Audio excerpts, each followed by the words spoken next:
Hello friend, CBSE PMT 2012 में question को start करते हैं। क्वेश्चन में दे रखा है एक f1 फोकस दूरी का अवतल दर्पण एक f2 फोकस दूरी के उत्तल लेंस से d दूरी पर रखा है।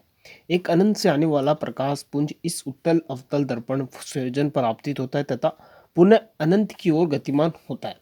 d का मान होना चाहिए।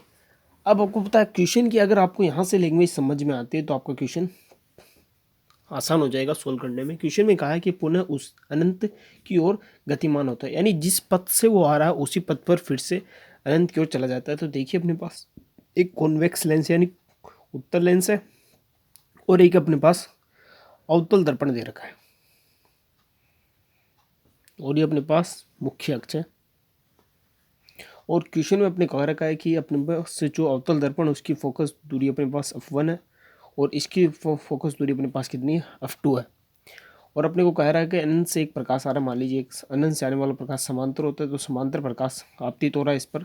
तो आपको पता है अब अगर यही क्वेश्चन अगर जेईई मेंस में आए तो इस क्वेश्चन के दो आंसर बनते हैं अगर अपने को न्यूमेरिकल डेटा दे रखे हो। लेकिन अपने पास क्या नीट में क्वेश्चन आया तो नीट में इसमें एक ही आंसर बनता है। मैं आपको इस वीडियो के लास्ट में उस सेकंड वाले ऑप्शन को और बताऊंगा कि इसमें सेकंड आंसर कैसे बनता है।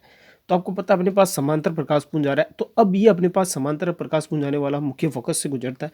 तो अपने पास ये मान लीजिए इसका फोकस बिंदु है। तो आपको पता है अगर ये प्रकाश तभी अपने पास पुनः अनंत की ओर गतिमान होगा तब जब इस अवतल दर्पण से अपने पास फिर से उसी पथ पर परावर्तित हो।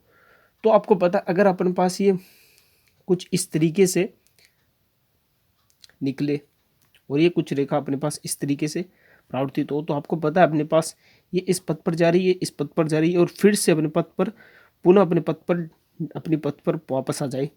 ये अपने पास क्वेश्चन में कह रखा है कि पुनः उसी अनंत गतिमान होती है। तो आपको पता है अपने पास ये वाला पॉइंट है। अब अपने पास ऑब्जेक्ट अनंत पर और अपने पास इमेज मान लीजिए इस पॉइंट पर बन रही है। तो अपने पास इमेज के लिए जो दूरी होती है वो अपने पास कितनी होती है, वी होती है।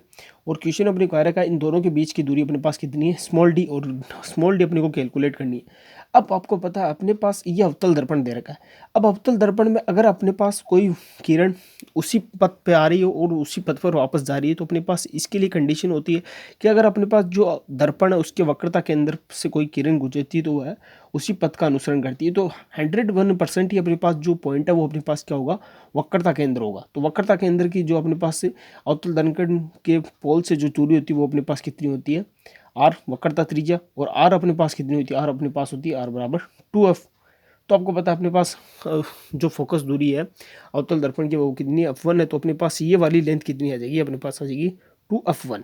अब क्वेश्चन में आपको पता है अपने पास v की यानी अपने पास जो d दूरी आई है वो अपने पास आई v प्लस 2f1।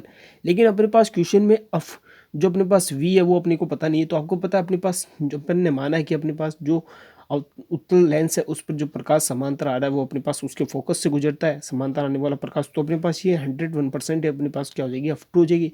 तो अपने पास जो d का फाइनल फॉर्मूला होगा वो अपने पास आ जाएगा f2 प्लस 2f1। यानी अपने पास d बराबर आ जाएगा, अगर ऑप्शन के अरेंज करें तो 2f1 प्लस f2। ये अपने पास d दूरी आ गई कि दोनों अपने पास इतनी दूरी पर रखे होंगे। तो ऑप्शन नंबर थर्ड इस क्वेश्चन का करेक्ट आंसर है। लेकिन यही क्वेश्चन अगर जेईई मेंस में आए तो और इसके न्यूमेरिकल डेटा दे रखे हो तो अपने पास इस क्वेश्चन के दो आंसर बनते हैं। एक तो अपने पास ये वाला आंसर बनता है और एक आंसर एक बनता है कि अपने पास मान लीजिए ये किरण कुछ इस तरीके से इस फोकस यानी वक्रता केंद्र से न गुजर के अपने पास कुछ इस तरीके से गुजरे। ये अपने पास अवतल दर्पण है और ये अपने पास मुख्य अक्ष है। आपको पता है समांतर प्रकाश पुंज आ रहा है। समांतर प्रकाश पुंज आने पर अब आपको पता अगर मान लीजिए यही प्रकाश पुंज अपने पास कुछ इस तरीके से गुजरे, यानी अपने पास कोई भी प्रकाश पुंज अगर दर्पण के पोल से जितना एंगल बनाता है मुख्य अक्ष के साथ उसी एंगल के साथ अपने पास फिर से परावर्तित हो जाता है। तो अपने पास मान लीजिए अल्फा है तो ये भी अपने पास अल्फा होगा।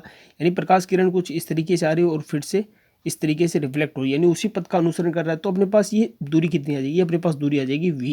यानी अपने पास ऑब्जेक्ट u है और इमेज दूरी है, यानी दोनों अपने पास इन दोनों के बीच की दूरी d है। तो d अपने पास क्या आएगा, इस कंडीशन में अपने पास v के बराबर आएगा। तो अपने पास d बराबर आ जाएगा f2।